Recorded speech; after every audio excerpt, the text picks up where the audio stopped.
Alright guys, James at Rampant Lion Reviews again for you today. For this one, we are going to do another out and about video for you. So today, I'm in the eastern part of New Haven in Connecticut, and we're going to check out this brewery behind me, Armada Brewing. Now, before filming this video, I have actually had a can of their beer that Josh bought for me, and it was really quite nice, so I thought we would take the opportunity this weekend to come down and actually have a little look at their tap room and things like that. So we'll do as we always do, we'll go in, we'll have a little walk around, we'll try some of the beers and see how we get on. But really looking forward to this one, and I hope that you guys enjoy this as well. So let's get started. Alright guys, so yeah, this is the kind of exterior of Armada Brewing. I just filmed the little introduction over there by that tree because they had the nice banner up. But yeah, you can see that this area is, you know, pretty industrial actually, but we are fairly close to the central part of the city. I think pretty much if you go left along that road and walk for about a mile, you're right there. So yeah, pretty interesting to be out in a wee American industrial bit. A wee minute before I was filming this video, we had the police car siren, so it kind of reminded me of the RoboCop film a wee bit. But yeah, so they've got a nice Latin food truck here if you happen to get hungry while you're having your beers. But yeah, I've been here a wee bit already at the point of filming this, and you can see the tap room is really quite nice. So yeah, oh hello. So yeah, you can see the tap room here. They've got this lovely artwork here. So it is meant to be like an A and a ship's bell with the hop kind of resonating out to all the drinkers and stuff. But yeah, it's a lovely little tap room. They've got a nice projector screen there as well where you can watch some films. But yeah, if you head up here, you'll actually walk through the brewery, which we'll have a closer look at in a little minute. So yeah, you basically walk through the brewery and you come out the back, and there is the little kind of seating area. They've actually got a little bit of a kind of farmer's market or something like that on today around here. So yeah, you can get parking and stuff here. So yeah, pretty nice little thing there. So I think it's time to go back in and get started on the beers. So you are going to see a review of a lager in just a second. So let's just pop back to the bar. But it's getting busier and busier, as it will do on a Saturday afternoon. But yeah, the first beer we're going to have a look at is the Reigning Tacos right there. So let's do this. Alright guys, well, time for our first tasting then here at Armada Brewing Company in New Haven. So yeah, there was a beer on tap that I thought that would be a very, very good place to start, and it's a style that I very much enjoy. So this first one is called Reigning Tacos. It comes in at 4.8% ABV, and this one is a Mexican lager.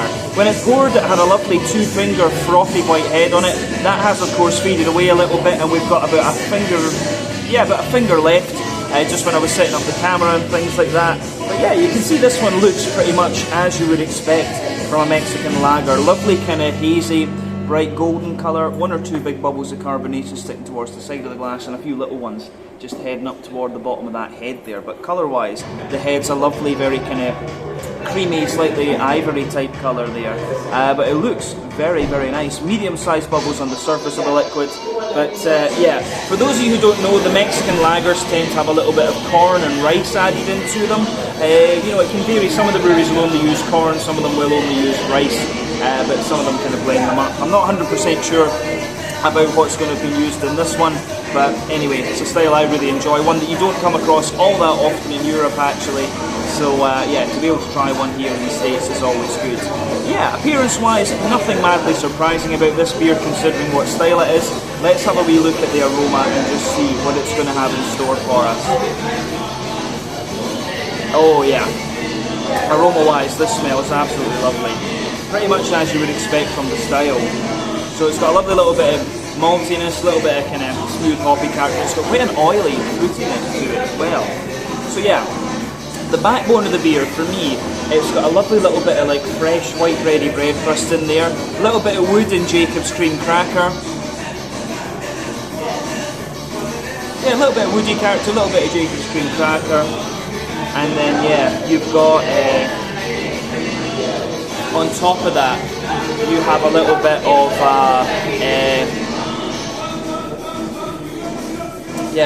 on top of that, you've got a little bit of like kind of sweet. You do get a little bit of a sweet, kind of corny, oily, ricey type character as well. There's maybe a little bit of like McVitie's digestive biscuit in this one too, which is kind of interesting. So yeah, I really like how that. I do really like how the beer goes together in that sense. Yeah, fresh white bready bread crust, fluffy kind of white bread, then yeah, a little bit of a kind of oily, corny, ricey sort of thing, and a wee bit of McVitie's digestive biscuit. Yeah, I think that covers the malty side of the beer. Yeah, for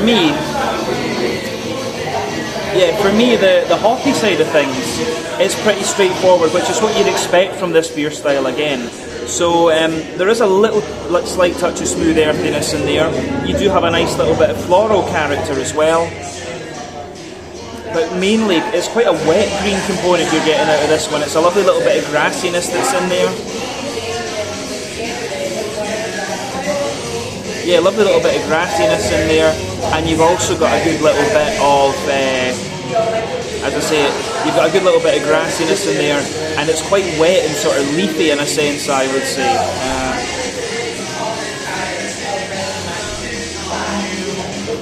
Yeah, I think that covers the green component.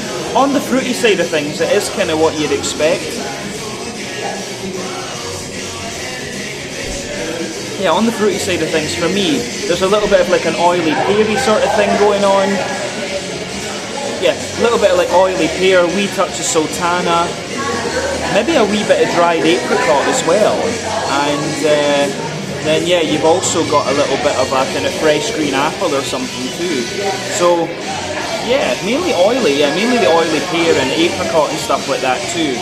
But yeah, as I always say, take a bit of time to enjoy the aroma of the beer before you get stuck in. But we're going to have a taste of this one and see what it's all about. So this one is the Reigning Tacos, a 4.8% Mexican lager, our first beer here at Armada Brewing. Sláinte, skål, cheers.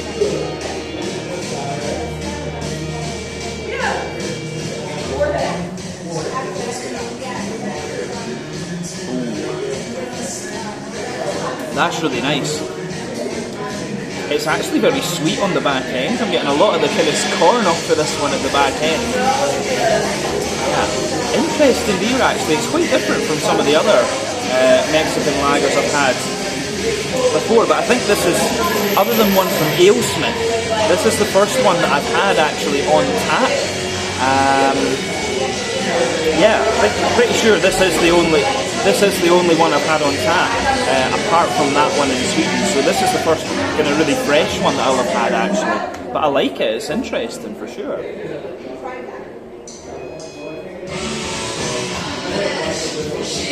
So yeah, let's break this one down then. Very clean, easy drinking beer, which is what you'd expect. The backbone of this beer, you've got a lovely kind of fresh, white bready bread crust in there. And that sits on the middle third of your palate. As you move further forward on that, there's a little touch of like woodiness and things in there. There is a little bit of a crackery layer above the bread crust too. Then you get this fluffy white bread, which is great.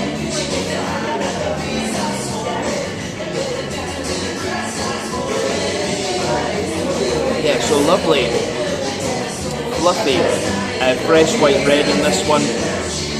And then above that, you start to get the kind of more oily, you get a kind of oily layer there of, and it's a bit more sweet corny toward the kind of front of the middle third of your palate. In fact no, it's more toward the back of that middle third of your palate, and then the rice starts to come out. So yeah, you've got this oily layer of like corn and rice, like syrupy sweetness sitting on top of the bread.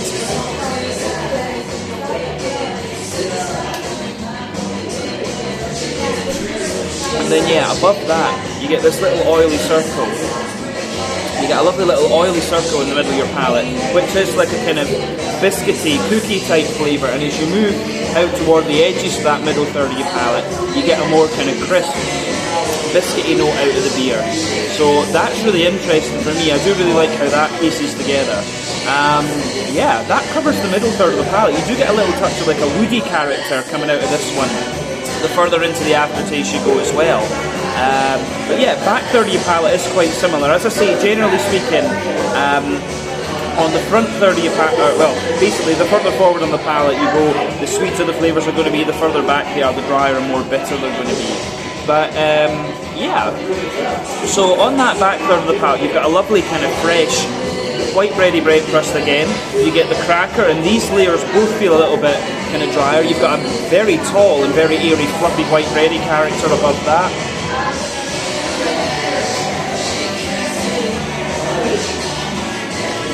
Yeah, very tall, airy, fluffy white bready character above that. And then you get a nice little bit of yeah, you absolutely get a nice little bit of kind of, you can feel a bit of the corny, the drier part of the corn just creeping over the top of that, and then you've got all the yeasty character coming out of the beer. So yeah, the way that that goes together is quite nice. The yeasty side of this beer is like a very dense white bread, a very dense kind of sweet wholemeal brown bread actually. And then it's kind of wrapped in a little bit of a sort of honeycomb flavour, and definitely the back third of your palate, the flavour is taller. Then as you come further forward into the middle third of your tongue, it just kind of like condenses down and squashes together that little bit more.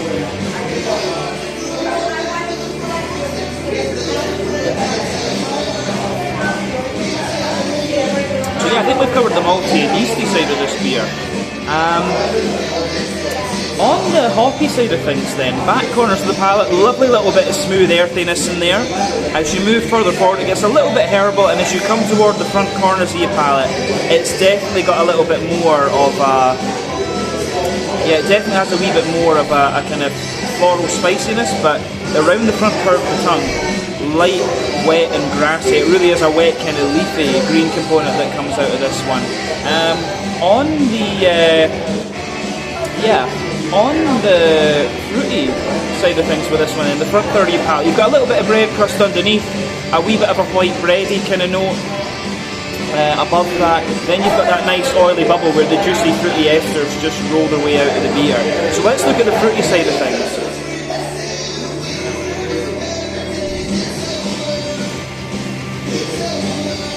So yeah, the fruity side of the beer for me,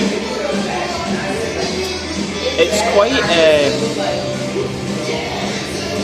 it's kind of what I was expecting it would be from the aroma, to be honest with you. At the back of that front third of your palate, you've got a good little bit of a, yeah, at the back of that front third of the palate, you've got a good little bit of an oily, I would say, yeah, like you've got a bit of a drier sultana type note for sure. Then as you move further forward, you get a big oily pear, a little bit of a light apricot-y note in there, and then further forward you get a wee bit of a gooseberry, and then a fresh green apple. These are all things you would kind of expect from the style actually. It's quite nice, I have to say. But definitely one of the sweeter, one of the more corny leaning Mexican rice lagers that I've tried. I've tried a few of these in cans, but as I say, it might well just be due to the kind of the conditioning, the keg conditioning, sorry, with this one. But as I say, it's really nice beer. In terms of the mouthfeel then,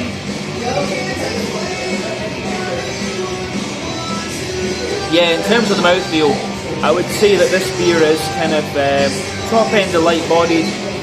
Carbonation is really smooth. It's got a lovely it's got a lovely oiliness to it, this one. In terms of IBUs, it does actually get a little bit more bitter into the aftertaste, so I wouldn't be surprised if this one was 25 or 30 IBUs. In terms of the malty side of things, a bit dry underneath, smooth in the middle, oily and sweet on top. Then you've got a lovely oily kind of fruity character coming out of this one too. Overall, really nice Mexican lager, and definitely cool to have a taste of one of these on tap in America. Yeah, I need to go to Mexico and try some of them and see what they're like. But yeah, this one was the Raining Tacos, 4.8% ABV. That's the end of our first tasting here at Armada Brewing. Catch you guys in just a second. Alright guys, so a little look at the tap list here then. at Armada Brewing. And just for reference, I'm here on the 10th of September 2023. But yeah, you can see at the top they have the Till Death, a 5.2% hibiscus lager. Then Tomb of the Pharaohs, which is their Pilsner, at 5.2% ABV. The Reigning Tacos Mexican Lager at 4.8. The Enchanted Kingdom Blonde Ale at 5.5% ABV. Then Lost Beach, a New England IPA at 7% ABV. The Eternal Hope, a black IPA. I think I'll need to try that because I do love a good black IPA. That one is 6.2. The Cursed King at 6%. The Last Ronin, a robust porter at 4.8. You don't see too many of those about. We might need to taste that one. Then the Queer Occult, which is a blueberry, blackberry, raspberry sour at 5%. The Notorious Gypsy, a sour ale at 5%. Passion Fruit Peaches, and I think, yeah, just Passion Fruit Peaches sour beer. That one, Pink Guava as well, actually, which sounds quite interesting. Then the Mermaid Cove, which I think is one of their core beers, actually, 7% IPA. And then All My Best Friends Are Hotheads. That one is a collaboration with Beard, who are another very, very good Connecticut brewery. So yeah, a good selection of different styles here, actually. But that is your tap list here at Armada Brewing Company. So there you go.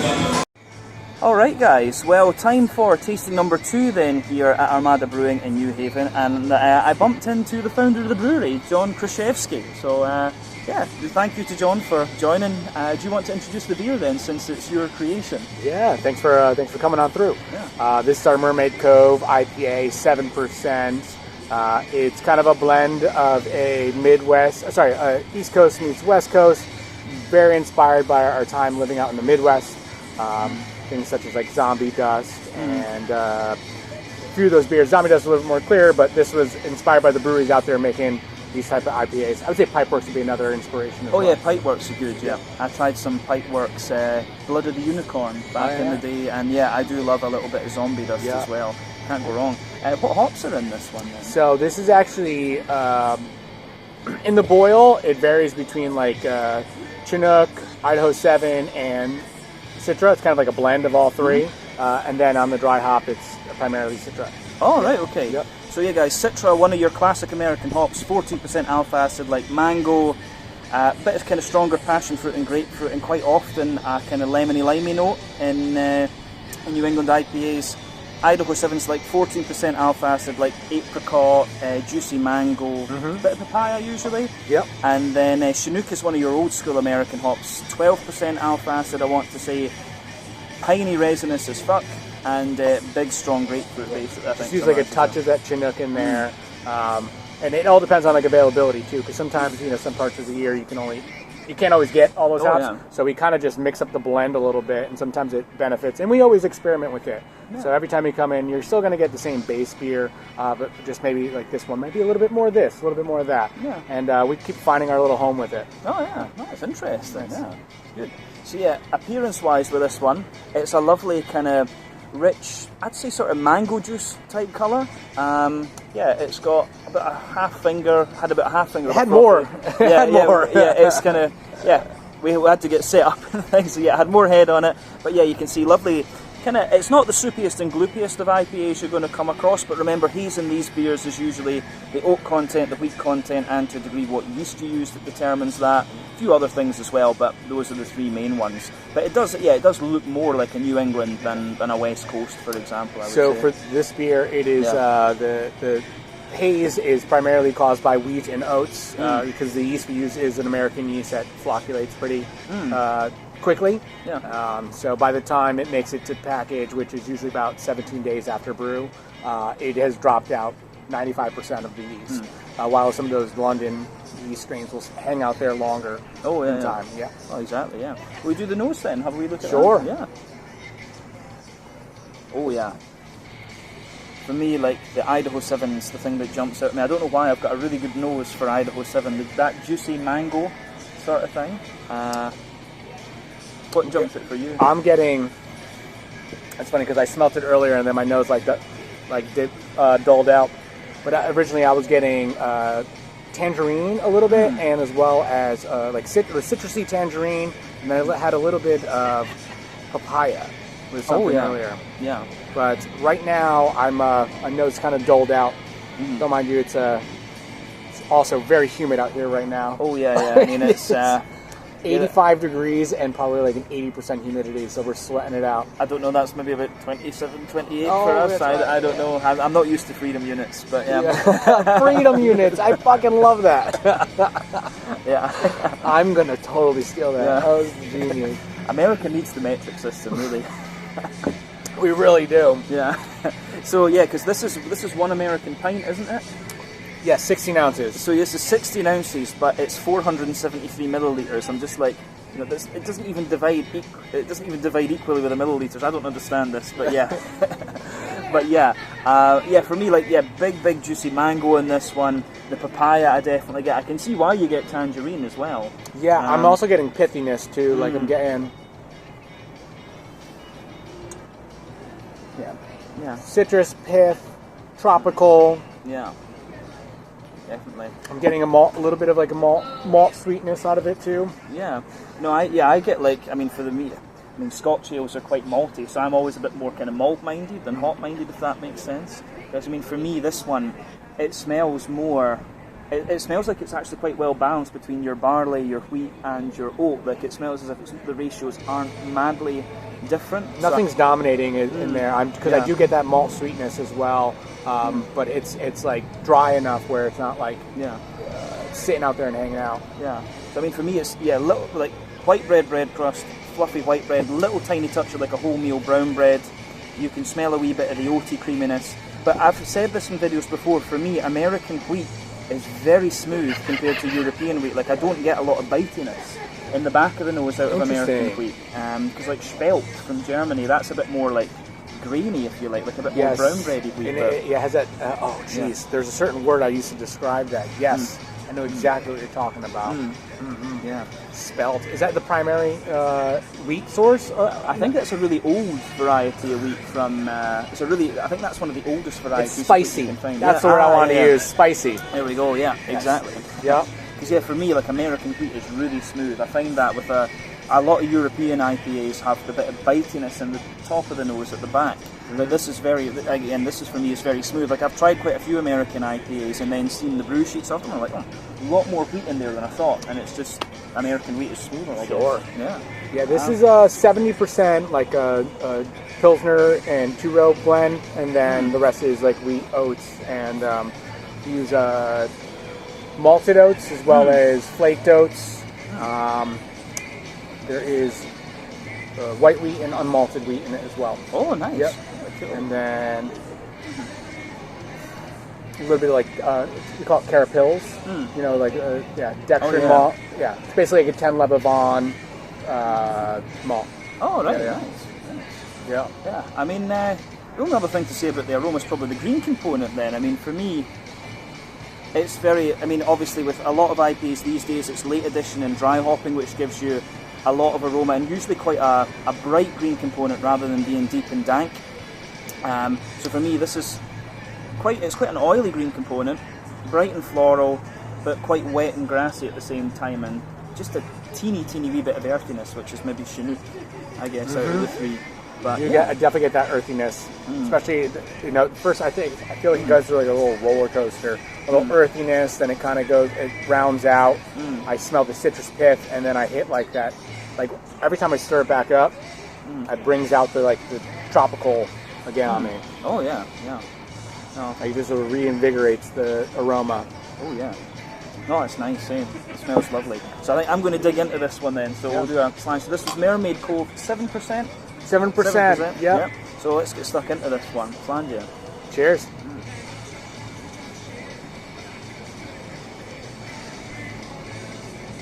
Oh yeah. I find that really it's quite oily on the back end. Definitely you could get that oiliness. That's a good descriptor that a lot of people actually don't.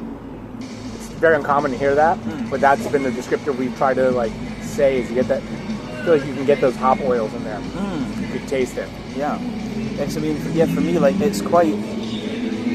I mean, the thing that it has a little bit of this. There's a sweet you get at home, and you notice this with some IPAs. We have this little sweet in Scotland called Parma Violets, and it's like sherbet, but it's a bit more like a kind of not quite candy strawberry, candy raspberry or blueberry or something like that. And some yeasts, I think, can give you this almost like candied sherbety sort of thing. And I get that into the aftertaste with this beer.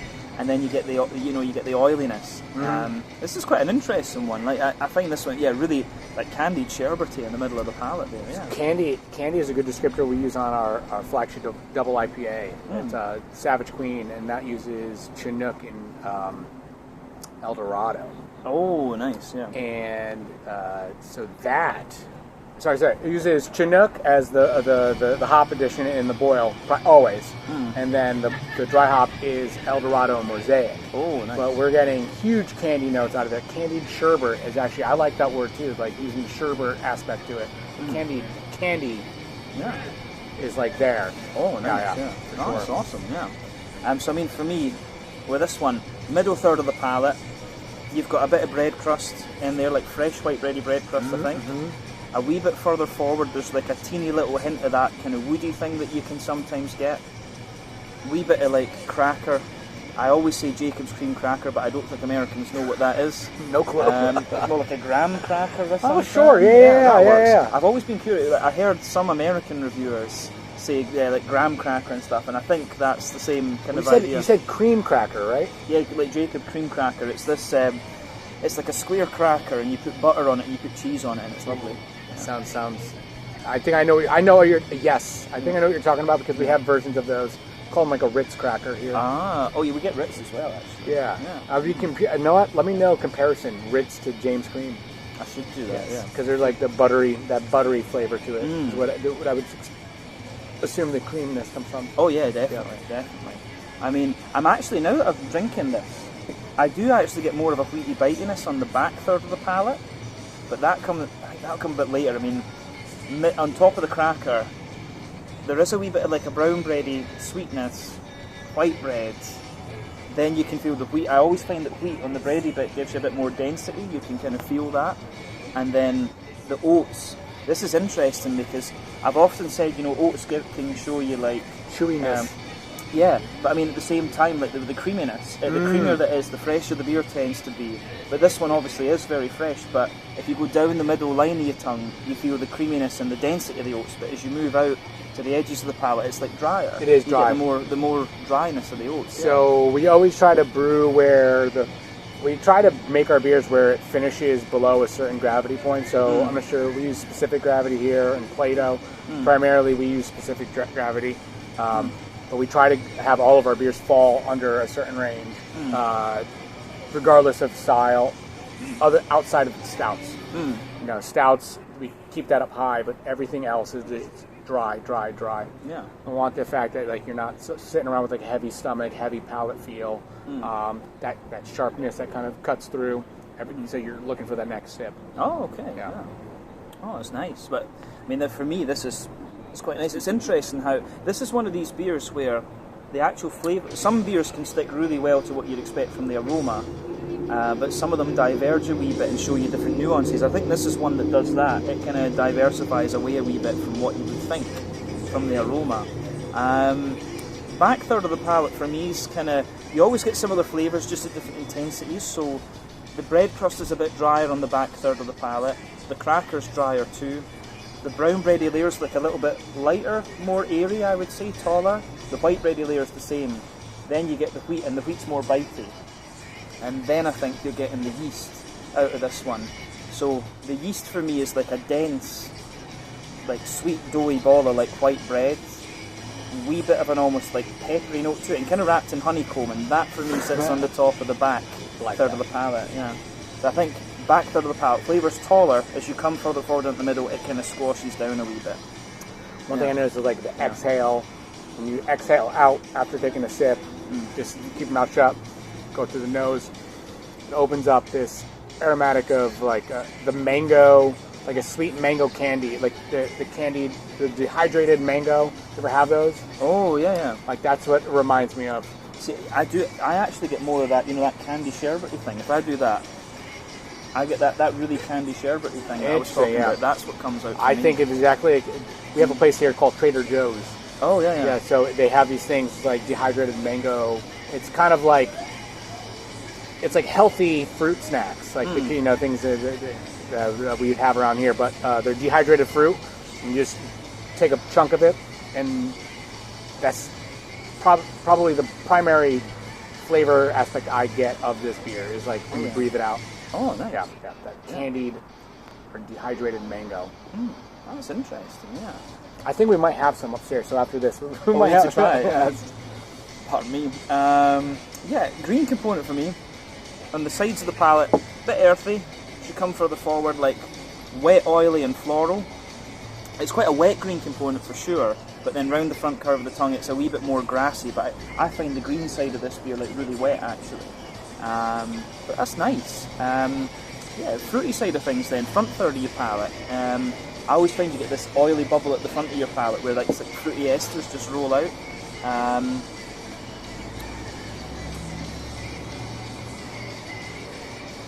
Yeah, I think like what we were saying, the lot of mango, a hell of a lot of mango, and then I don't get so much passion fruit out of this one, or the grapefruit, like citrus showing its softer side, I think, rather than its kind of. I would get more tangerine than grapefruit, because that grapefruit bitterness, I mean, I think grapefruit would be a descriptor of Chinook, but I think it gives us more of its earthiness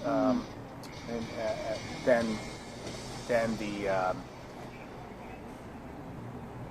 passion fruit. Yeah.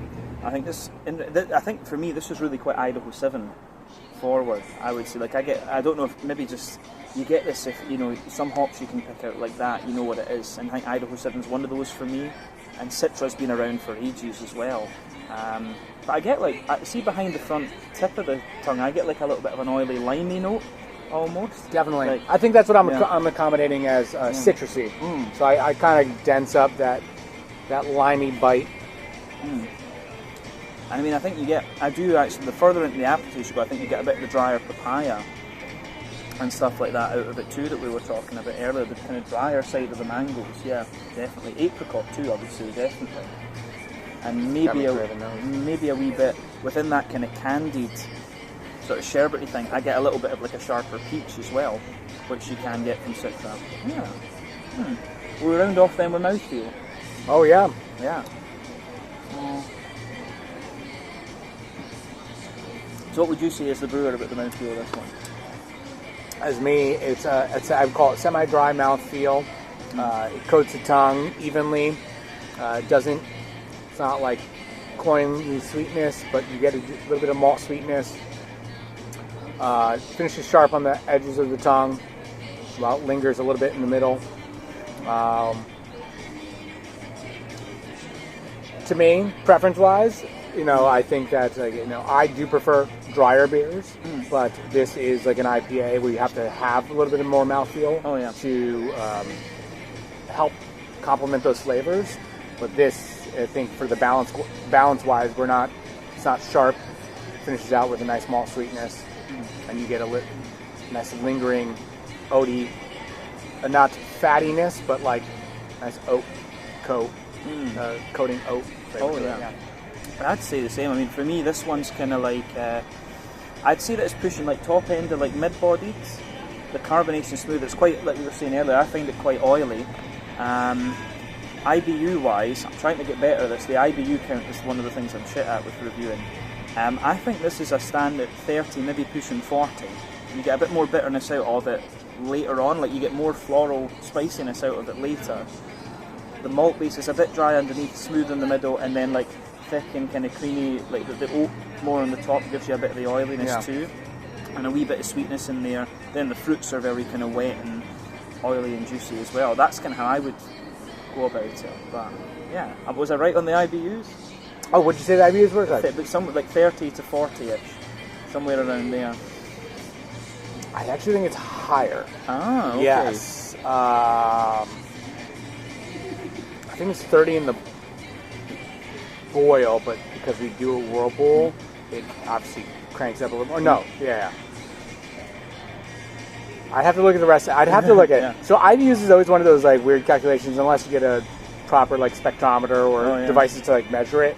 We're going off of what these calculators tell us, but we try to shoot higher than We always try to shoot higher than what that says. But I think our calculator says somewhere like 30 in just the boil editions. Oh, okay. It doesn't include the Whirlpool, which is a softer edition, but yeah, it gets to it. I think we hit somewhere around like 58, 60. Oh, right, Yeah. interesting. Yeah. Interesting. So yeah, this is, as I always say, guys, my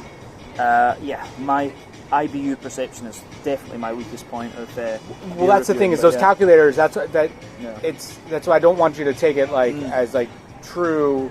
You probably are right. It probably is 30. Well, you have perceived bitterness versus calculated. That's what I'm trying to say. Is the calculated bitterness yeah. says 60 on the calculator, but because it's 30 in the boil, and that's a measured based on the boil edition. But because of the Whirlpool, like that's all variable to a degree. And the Whirlpool is a heavy edition, but I don't think you get as much bitterness, but as much as the flavor. But the calculator will show you, like, hey, it's saying that you're going to have 60 IBUs or whatever. Oh yeah. Yeah. Oh. It's as accurate as we can get it, based on that. I would actually be curious to see what it shows up on a true like a spectrometer reading. Oh, nice. Yeah. Okay. Interesting. Well, yeah, I think we've gone into this beer quite a bit in depth, so yeah. we'll pause. We'll stop this one here, and we're going to finish this beer first. We're going to finish this, and then I think we're going to do, if John has time, he's been very generous with his time so far, we'll do a little kind of meet the brewer type deal with that. Do a wee mini interview or something if you have time for that. Sure. Awesome. See what we can do. Awesome. Right. Well, guys, that was Mermaid's Cove. Is that the right name? Yep, Mermaid's Cove. Yeah. I was doubting myself there. It happens sometimes. 7% ABV. Lovely IPA this. A nice big oily thing for me, actually. So, yeah, catch you guys in a second with something else. So yeah, guys, as you always get with American breweries, they've got quite a little bit of merchandise here. So yeah, you can see over here you can get your American pint glasses, you can get some snacks and things like this, which are great. You can get some coasters, a few different books and things like that. And then, yeah, down here you've got your Stein mugs and stuff like this. A few bags and things. Lots of different colours of t-shirts with the Armada Brewing symbol on them there. But yeah, hoodies and stuff like that up here, which is really nice. But yeah, quite an array of different things available in the merchandise bit here at Armada Brewing. So yeah, there you go. Alright guys, well, time for tasting number 3 then here at Armada Brewing. So I thought we would go and do something from the sour end of the spectrum for this video. They had 2 sour beers on tap, and this one just caught my eye because the fruit combination is something that you don't come across all that often in Europe actually, and I was in the mood for a more kind of yellow sour. The other one was more of a berry sour, to be honest with you. But yeah, this particular beer is the Notorious Gypsy. It comes in at 6% ABV, and this one is a peach, passion fruit and pink guava sour beer. So yeah, this should be quite interesting. When the beer poured, it had about a half finger of a frothy, I would have said perfect white head. That is fading away to be a kind of thinner foamy layer, but then round the edge of the glass you've got this lovely kind of foamy ring there. Kind of medium-sized bubbles on the surface of the liquid there, but it gets a little bit more foamy the further up the head that you go. And you can see that this one has a lovely sort of bright yellow, yeah, it has a lovely kind of bright yellow kind of mango juice type colour to it. So remember that in sour beers, the colour of your beer is going to be mainly down to the different kind of fruits that you put in it. So yeah, the colour of this one with the passion, you know, considering that it contains passion fruit and peaches and things like that, isn't too much of a surprise. The malty aspects of the beer are also going to play a role as well, but big bubbles sticking toward the side of the glass, a few little ones going up toward the bottom of the head there too. Overall, it looks pretty nice and pretty much what you would expect from this kind of fruited sour beer, to be honest with you. So yeah, let's have a little look at the aroma of this one then and see what it's all about. I don't think we need to say too much more in terms of appearance. So yeah, aroma-wise, this beer is really nice. You can smell the sharp pink guava on this one right away. Guava is a very distinctive fruit for me just because it's like a very green, very ripe sort of mango. So the pink guava jumps out of this beer right away at me. The peaches as well are probably amplifying that sharpness. and you can kind of smell that in there too, but the passion fruit is giving you that sort of softer, smoother and juicier fruity backbone. Yeah, as I've often said with these sour beers, quite often they're very straightforward in terms of their aroma and their flavour profile as well, but they're just really nice to drink, and you can't really ask for much more, to be honest with you. So yeah, on top of the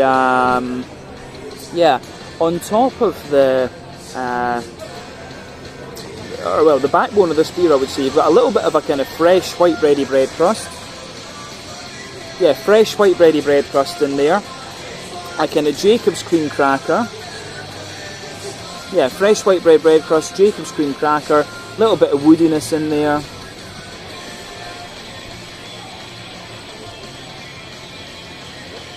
Yeah, fresh white bready bread crust, Jacob's cream cracker, little touch of woodiness.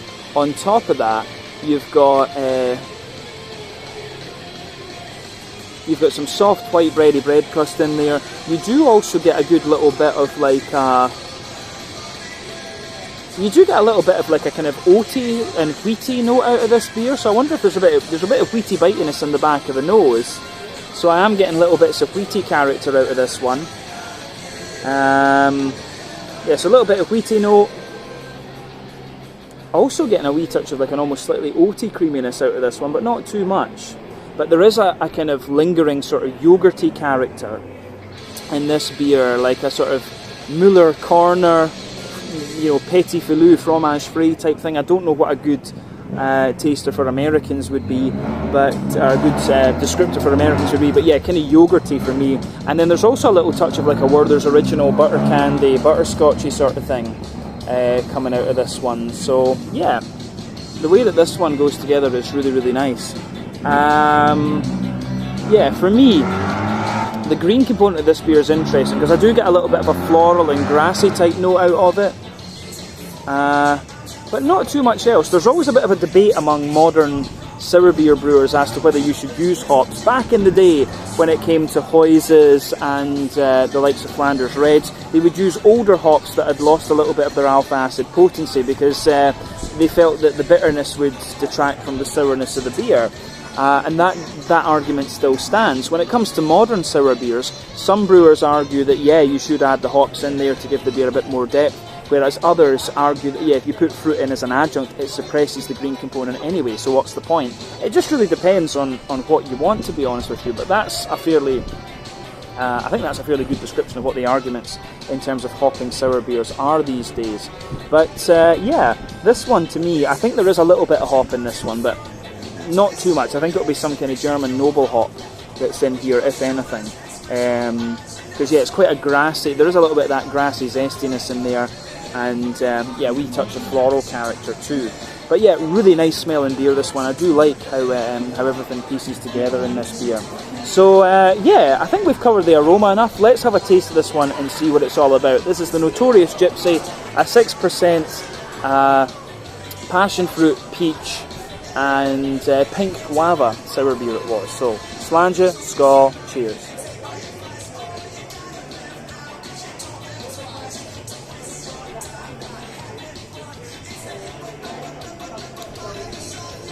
That's really nice, actually.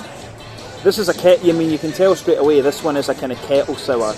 And I've noticed this in the US as well, that kettle sours are, most of the sour beers that you come across tend to be kettle sours. They just, yeah, most of the beers tend to be kettle sours, but they tend also to have a little bit of kind of smoothness and creaminess to them as well, whereas a kettle sour in Europe is really quite, you know, light and also kind of sharp at the same time, so interesting stuff. But yeah, let's break this beer down then and describe the flavour for you in depth.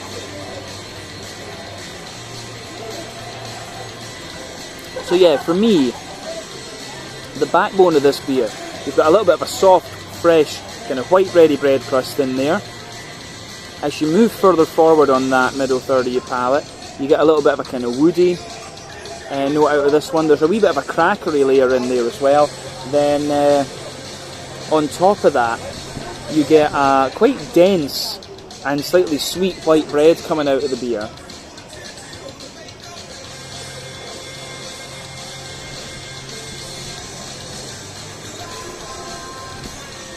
So yeah, you've got that nice kind of dense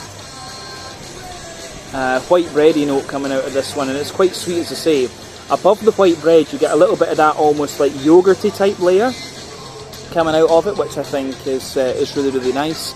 And yeah, I really do like how that goes together. So yeah, bread crust, little bit of wood, cracker, dense and sweet white bread, then this kind of yogurty type flavour, and you can feel the sort of denser wheaty character to this beer as well. This one has got quite a little bit of wheat in it to give it that kind of body.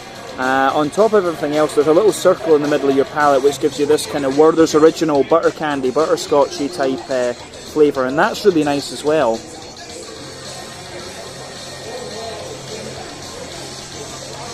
Yeah, that is nice. On the back third of your palate, and I think we said everything we need to about the middle third of the palate. So yeah, the back third of your palate, you've got a good little bit of kind of,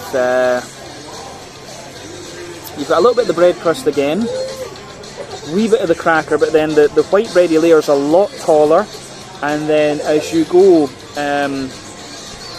on top of that, you get a really nice kind of, you can feel some of the wheaty aspects of the beer just creeping over the top, and again it's quite dry actually. As I've said in many videos before, American wheat for me is very smooth.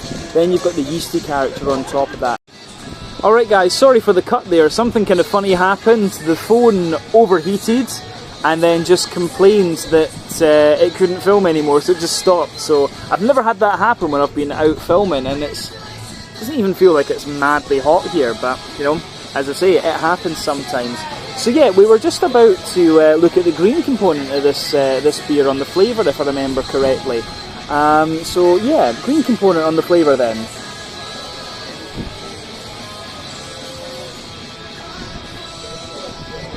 Yeah, so in the back corners of the palate there's a very slight earthiness there. As you move further forward it becomes a little touch herbal, and then as you move further forward you get a little bit more of a kind of floral aromaticity out of this one, and round the front curve of the tongue it is very slightly grassy, but definitely with the fruit adjuncts in here you can feel them suppressing the green component of this beer for sure. So on that note, I think we should go and have a little look at the front third of the palate then.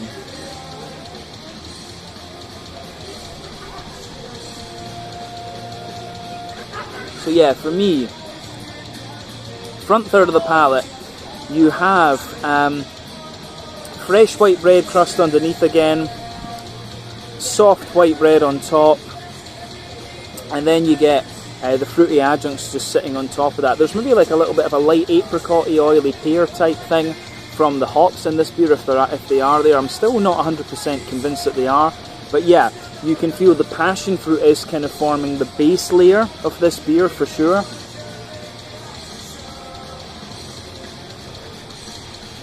Yeah, the passion fruit is absolutely the base layer of this beer. And then on top of that, you get, when you first take the beer in, the pink guava for me is the most pungent fruit in this one, and you can feel that just right behind the front kind of tip of your tongue. So yeah, that's really obvious. For me, that's really obvious in this one, the pink passion fruit.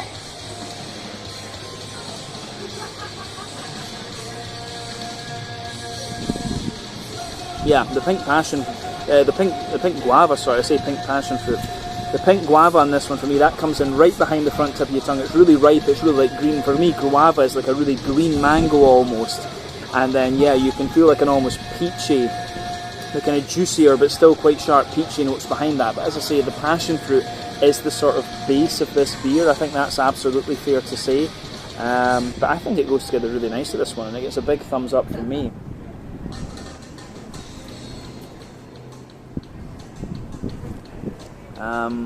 Yeah, this is really, really nice.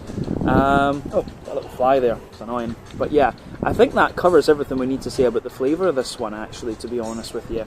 So to round off then with a wee look at the mouthfeel.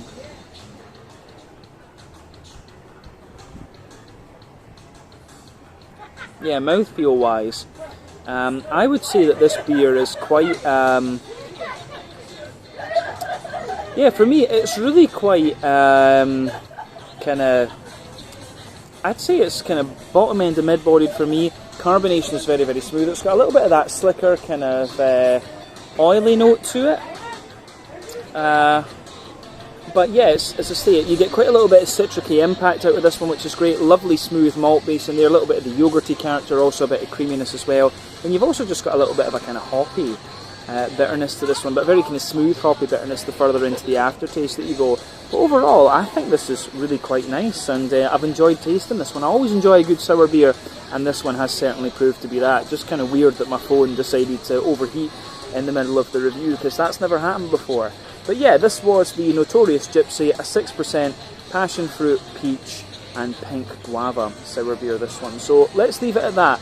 Until the next review, which will be in just in a little second, I will catch you in a wee minute. So catch you then. That makes no sense. Alright guys, so just a little closer look at the actual brewing apparatus for you here. So they've got some barrels here which are used for sour beers.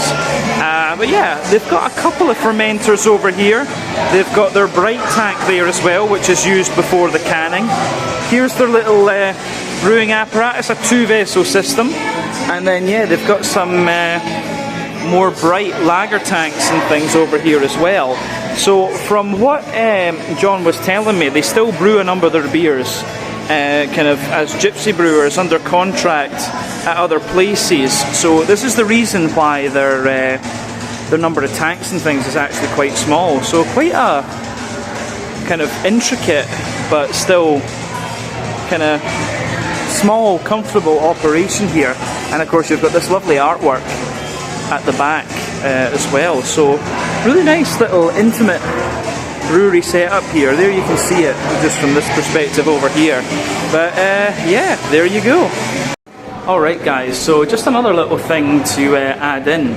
If you come just next to the barrels, turn left, you can come up to the other room they have up the stairs, which is really nice. And I actually just filmed a little Meet the Brewery video with John, the founder, up here, and I have to say it's really nice. Obviously it's a little bit busy downstairs, but yeah, you've also got this room up here which is really quite nice, and they've got a number of the different beer artworks on the walls up here, so you can see a few of them here if we walk around. I'll just let you have a little look at these.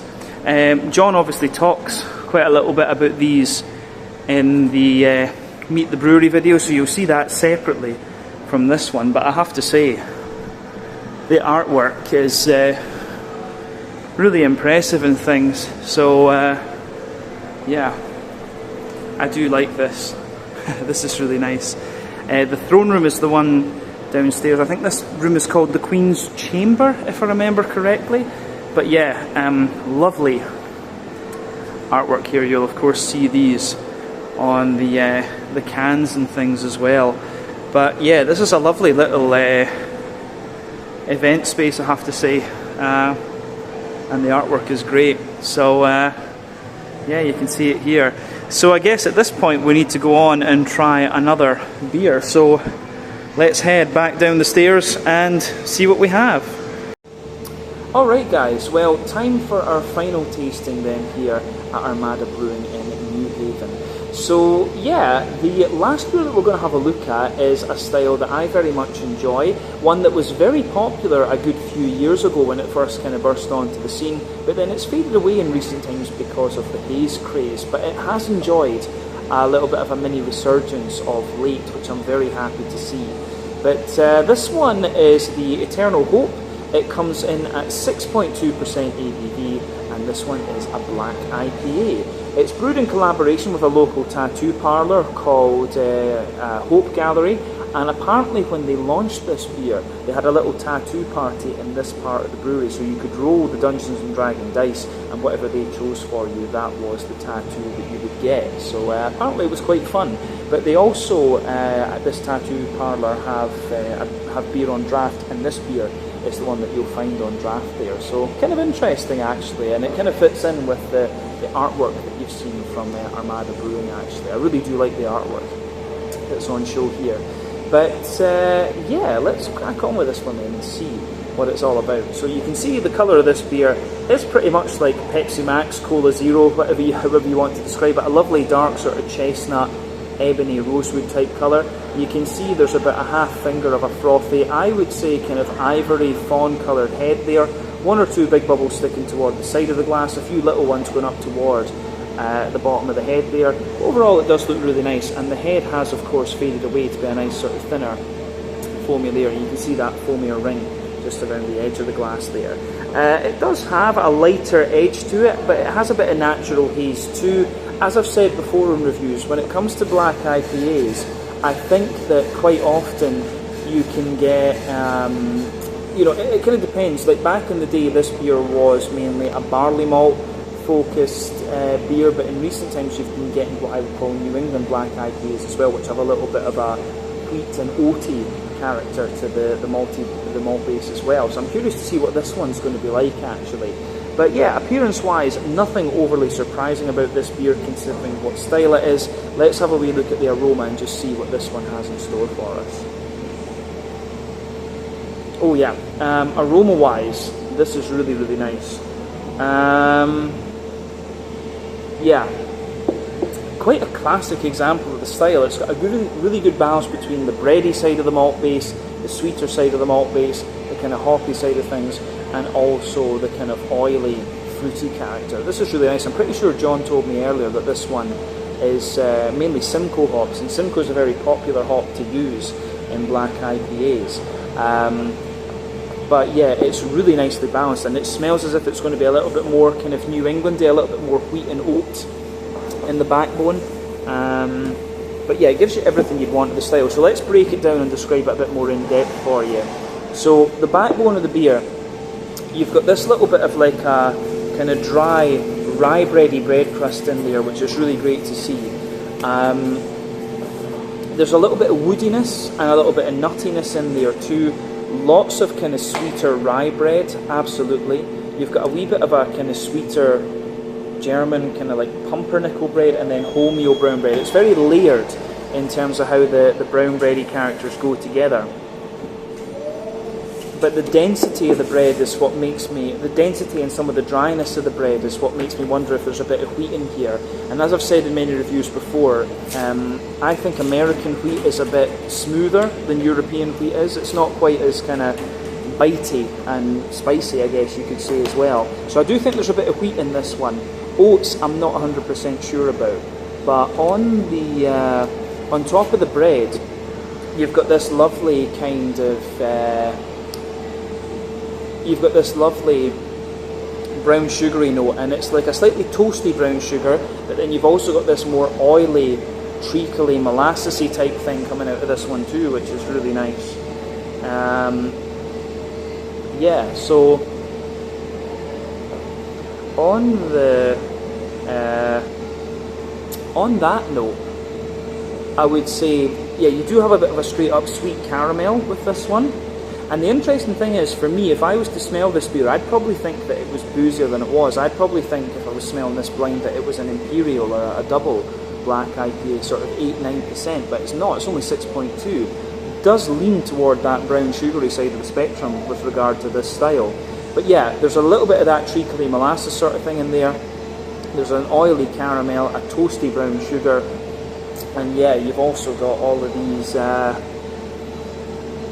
you've got all of these kind of oily sweet notes under it. It's a lovely smelling beer that. I love the malt base in this one, and as you know, if you've watched the channel for any length of time, because of the Scotch ales and so on, I'm quite I am quite big into my kind of more malty end beers. But yeah, for me, I think that covers everything we need to say about the malty base, other than that it has a little bit of nuttiness to it. On the hoppy side of things, you've got a good little bit of of earthiness in there. You've got quite an oily green component coming out of this one. Lovely kind of floral oily notes, then a bit of a lighter, more oily, grassy character to this beer too. And the fruity characters are pretty much as you would expect in this beer as well. You know, Simcoe is for me these days, I can recognise the kind of characters that Simcoe's going to give you in a black IPA, and it is quite typical. So you've got some lovely sort of oily, kind of plummy characters coming out of this one. Good little bit of fig as well, I would add. Then an oily black currant and kind of blackberry note out of this beer. The other thing I would point out about this one is that the more that you smell of it, the more you get this kind of drier, kind of roasty character to the bread, which is really nice too. So yeah, I think we can leave it at that for the aroma. This is a really, really nice smelling beer, so I think we should have a taste of it and see what it's all about. So yeah, the Eternal Hope, 6.2% ABV, a black IPA brewed in collaboration with Hope Gallery, a tattoo shop here in New Haven, Connecticut. Let's get stuck into this one. Slàinte, skål, cheers.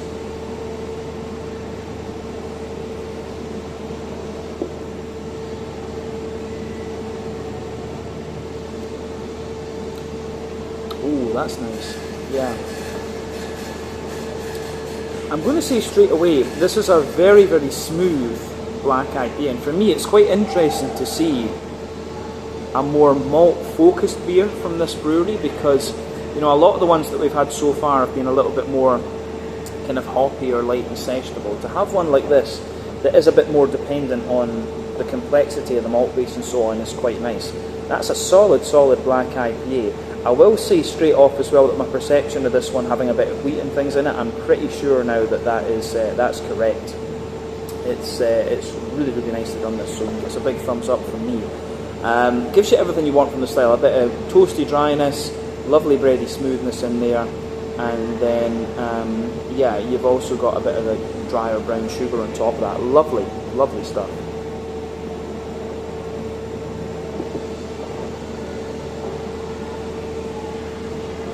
Yeah, really enjoy a black IPA. I think this one is pretty awesome. Yeah, good stuff. So let's break this beer down and describe it a bit more in depth for you. The backbone of the beer, lovely kind of smooth, slightly toasty, dry bready bread crust in there. On top of that, you've got as you move further forward on that middle third of the palate, there is a little bit of a woody, kind of slightly nutty character to this one. You've got the rye bread sitting on top of that, then you've got a more kind of sweet wholemeal, pumpernickel brown bready type character as well.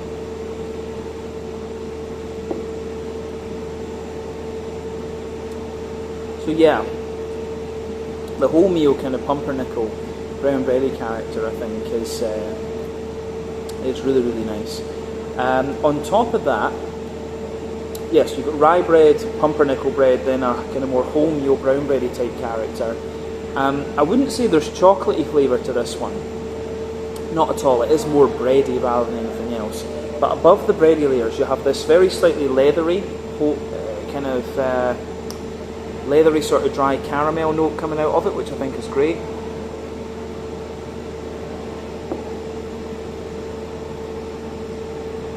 So yeah, lovely kind of leathery, caramelly note in there, and on top of that, you've got a really nice,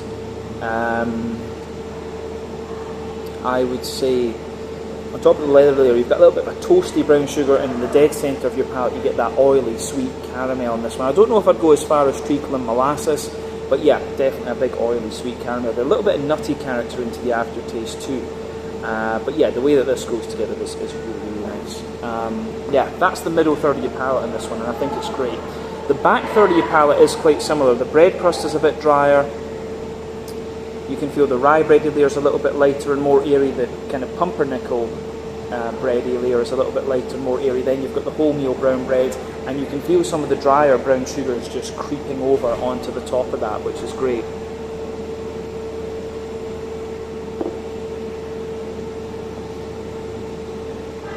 Yeah, on top of everything else then, you've got the yeasty side of the beer, which for me is, the yeasty side of this beer is like a really dense, sweet, oily, like pumpernickel bread.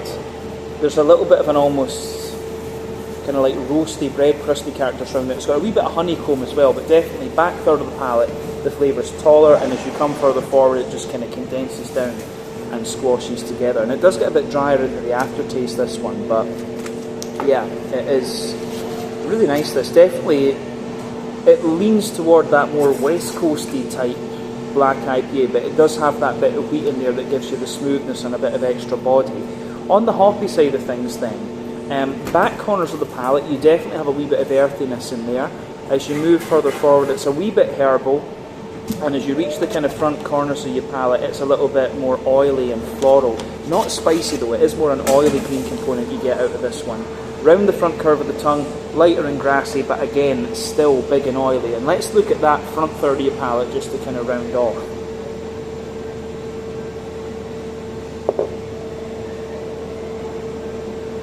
So yeah, the front third of your palate, the base of the beer has that lovely kind of rye bready bread crust.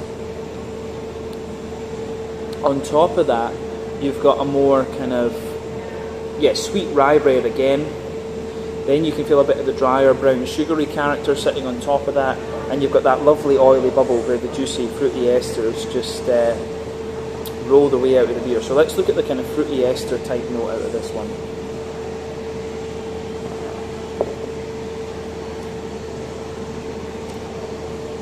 So for me, yeah, quite typical Simcoe in a black IPA. As I say, it's a lovely hop, very diverse hop actually.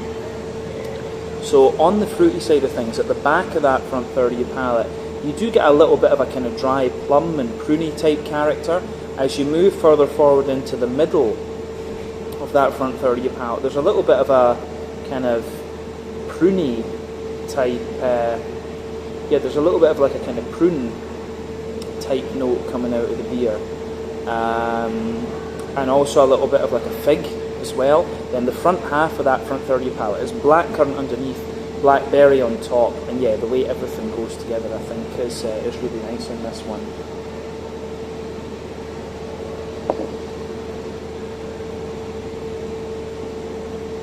Yeah, for me, the way that this goes together is really nice. Lovely black IPA. Certainly wouldn't hesitate to drink it again. Yeah, enjoyed this one. It's great. Mouthfeel wise then, to round off.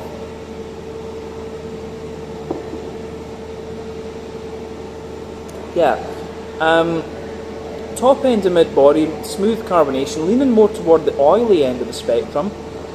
IBU wise, you've got a sort of 50-60 IBU,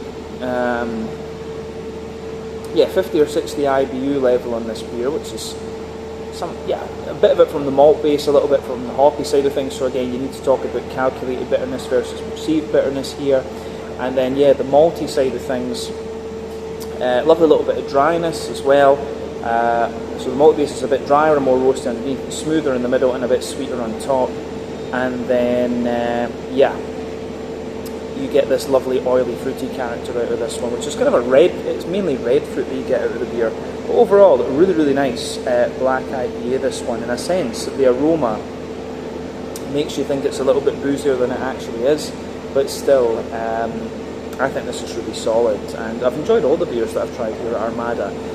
It's quite interesting to try something though that is a little bit more malt focused. So I think we can leave it at that for this one. This has been a really nice beer to try.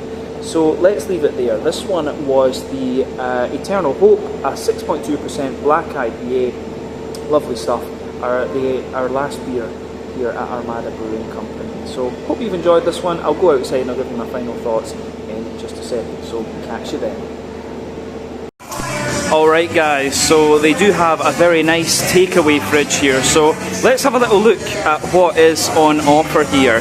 So yeah, up the top you've got the Mermaid Cove, which is an IPA, the Savage Queen, a double IPA, the Tomb of the Pharaohs, a Pilsner, we do enjoy a good Pilsner, the Neptune's Dagger, which is a Pale Ale. You come over here, they have the Serpent's Crypt, which is a Bavarian Hefeweizen. The Princess is in Another Castle, which is a Pale Ale with peaches. The Grand Council, which is a Märzen.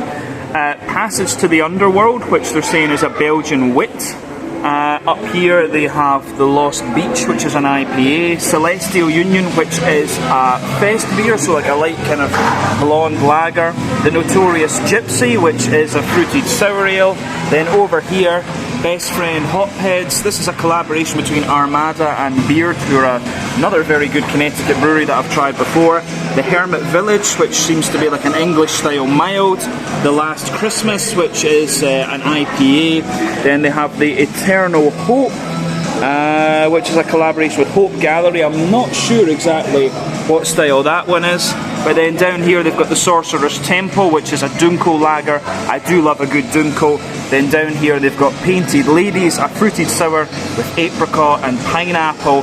And then this one here, I'm not 100% sure about. So yeah, this one. Yeah, it doesn't actually say the name on it, I don't think. Oh, but it does say it's a fruited sour with raspberries, blueberries and blackberries added. But yeah, down here they've got a few other things. I think these are just a number of these beers in singles. So yeah, the Lost Beach again, the sour one there. I think that one might be called the Queer Occult. I think they've got that on tap just now. But yeah, they've got a few single batch ones here. We've seen all of those, I believe, though. These are just all the same beers, I think, in single cans. So I think you can make yourself like a mixed 4-pack or something like this. So that's pretty good. I might need to get 1 or 2 cans just to take away with me, because I do enjoy quite a few of the styles they've got on here. But yeah, that is your takeaway fridge here at Armada Brewing Company. Alright guys, well that is my time over then here at Armada Brewing in New Haven in Connecticut. So I had a nice couple of hours here actually. I got to try a good few different beers.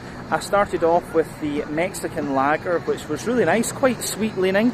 Then I bumped into the owner, John Kraszewski, and he tried the Mermaid's Cove with me, which is one of their kind of core IPAs, and that was really cool actually. It was really nice to sit down and do a tasting with him. A little bit after that I tried one of the sour beers, the Notorious Gypsy, and that was really interesting, a sort of pea-fruited sour beer, a nice yellow kettle sour I guess we could call it, and I really enjoyed that as well. After that I actually filmed a kind of Meet the Brewery type thing with John, but I think that's going to work better as a separate video, so you'll see that separate to this video, despite the fact that it was mentioned in this one. And then I finished off with the black IPA, the Eternal Hope I believe it was called, and that was really nice too. I also got a mixed 4-pack of things to take away, styles that I haven't tried from this brewery before, as well as things that I thought sounded really quite interesting. So you'll see that appearing on the channel over the next little while. But yeah, a really positive experience here at Armada Brewing in New Haven in Connecticut. So if you find yourself here, come and check it out. It's only a mile from the centre of the town. So yeah, definitely worth a look out. John and Alexandra, who run the brewery, are very, very nice. So come and talk to them, try some of their beers. You will definitely enjoy it. But yeah, that's the end of our things here at Armada Brewing Company. In total, I think I paid, excluding the 4-pack, I think I paid about $35 for the beers that I tried. So that works out at about 350 Swedish kroner, somewhere in the region of like 32 euros, maybe about 27, 28 pounds sterling, something like that, just so that those of you watching in different places have a little bit of a price range. But yeah, really enjoyed my time here and certainly wouldn't hesitate to return. So yeah, come and check out Armada Brewing in New Haven in Connecticut. I'll catch you guys on the next Out and About video. We'll see what else we can drum up while we're here in Connecticut. Till the next time, check out my social media, check out Armada Brewing social media, and I'll see you guys very soon. Slàinte, skål, and cheers.